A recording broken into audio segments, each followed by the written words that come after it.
All right, welcome back to the channel. Deontay Wilder had a comment made about him by Mauricio Suleiman, the president of the WBC. And Mauricio Suleiman says that Deontay Wilder knows that Deontay Wilder lost to Tyson Fury. He knows he lost to Tyson Fury, and he has to come back and beat Tyson Fury or his career is over. At least that is what what is reasonable to get from what he said. Let's talk about that in this video.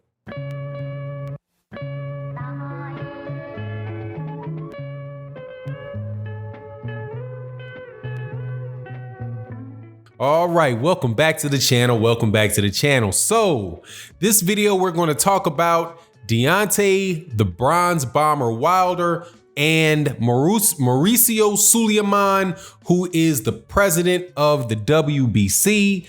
Deontay Wilder was the WBC heavyweight champion until he lost to Tyson Fury back in February of this year.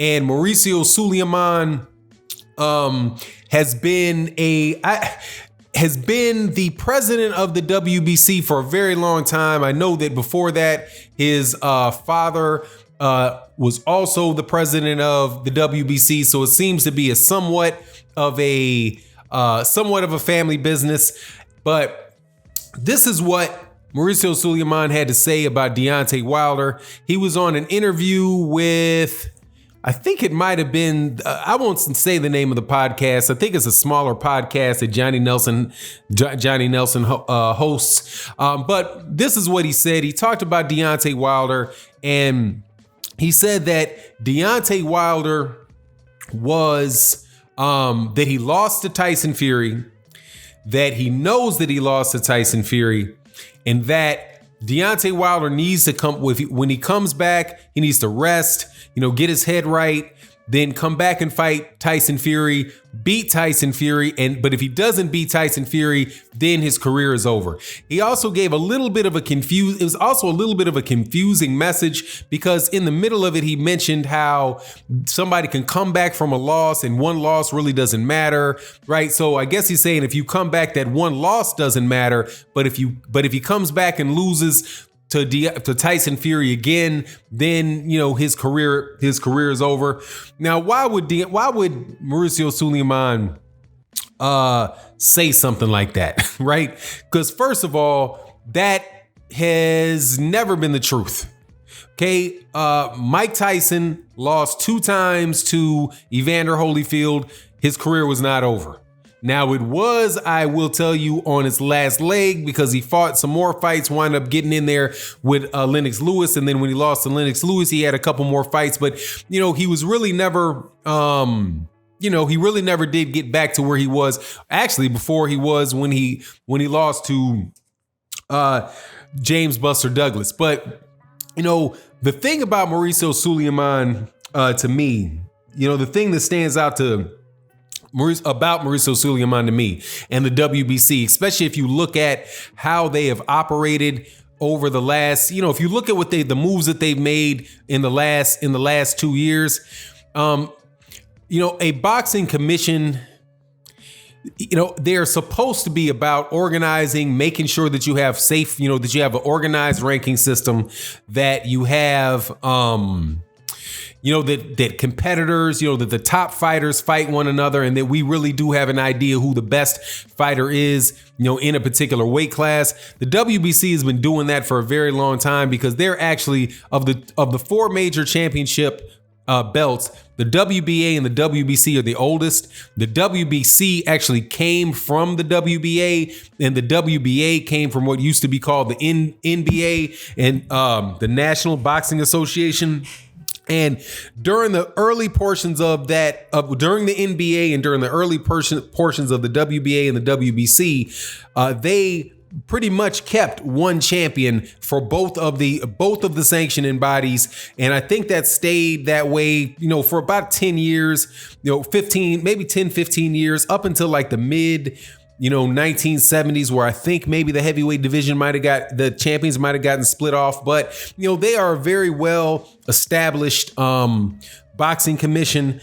But over the last couple years, it seems like their motivations have changed significantly, and that it might have been that way before. I doubt that it was any different before, just knowing the nature of human beings. But over the last couple years, they've just really seemed that they will bend over backwards for their champions, and that they interpret their rules in a way that allows them to give the most leeway possible to the champions that they prefer. Right now, if they see the reason that I think that they would pick one fighter to prefer over the other fighter is essentially the amount of money that they make off the sanctioning fees. I can't see any other rhyme or reason for the reason that Mauricio Suleiman makes the decisions that he makes. So I believe that he's going to support Tyson Fury as a champion. He's going to try to really push Deontay Wilder, push Deontay Wilder, into a circumstance where, he's already in a circumstance where he wants to fight Tyson Fury, but he's going to try to add as much as he possibly can to that situation to ensure that fight happens, because the WBC is very, very dependent upon the sanctioning fees that will come out of that fight. There's not a lot of really big boxing matches that are going on. There are no boxing matches that are going on right now at all. No boxing matches that are happening at all.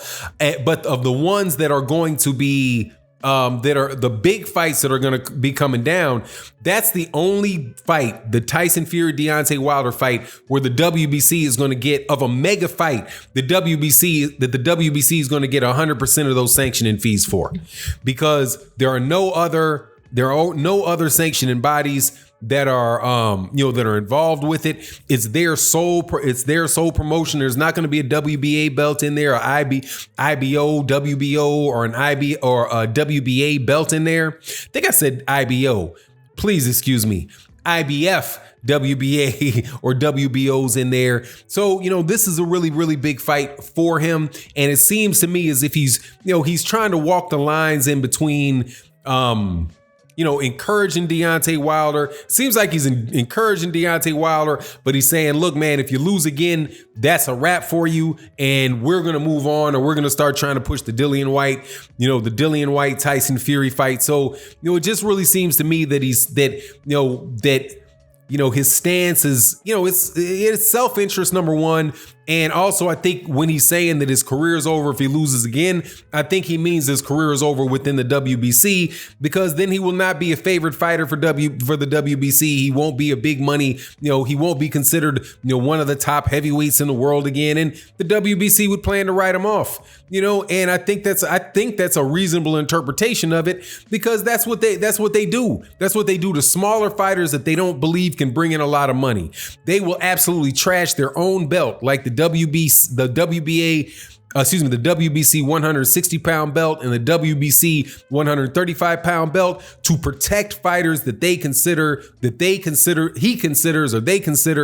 be, franchise type of champions. So they even codified or put into their rules special exceptions for the franchise type fighters that they want to promote on their channel and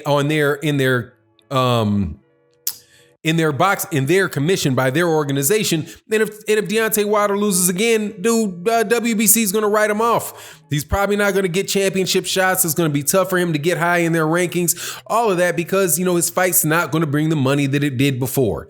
Now, so that's why I say that Mauricio Suleiman would take that, kind of walk that line, man. Now, the question remains though, will this fight even happen? When will the fight happen? Will the fight actually happen? It's going to be really tough to make that fight, man, anytime before mid to late 2021. Just the feeling that we get in the United States about,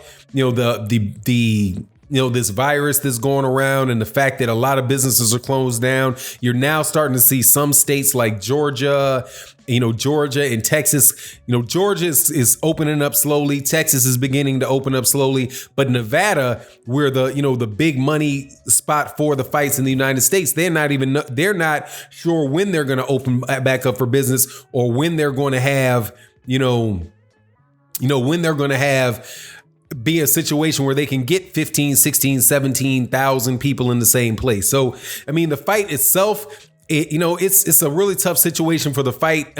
All fights, but that fight particularly, with the amount of money that would come from the gate. And Bob Arum said the same thing about the money that came from the gate. It's like, man, that's a big chunk of the money that comes from the Deontay Wilder Tyson Fury fight. The other option is, though, that if they have it, more than likely they're not going to be able to get in thousands and thousands of UK fight fans into Las Vegas for that fight. So Deontay Wilder very well might, especially if they lower the ticket prices and they do all that, Tyson Fury might very well find himself, if he can get into the country, in a very, very different situation than he did during the first fight, where they blew the price of those tickets through the moon. And were able to sell that to, traveling Brits that really gave Tyson Fury a home court advantage. That home court advantage is not going to be there in the third fight, man, if those ticket prices are the way that Bob Arum is saying that they're going to be. But, it's all up for question now. We all know that. But I just wanted to talk about what Mauricio Suleiman said, have a short conversation about the prospects for the Deontay Wilder Tyson Fury fight. But, you let me know what you think in the comment section about my thoughts on the matter. And with that, I'm out. Peace.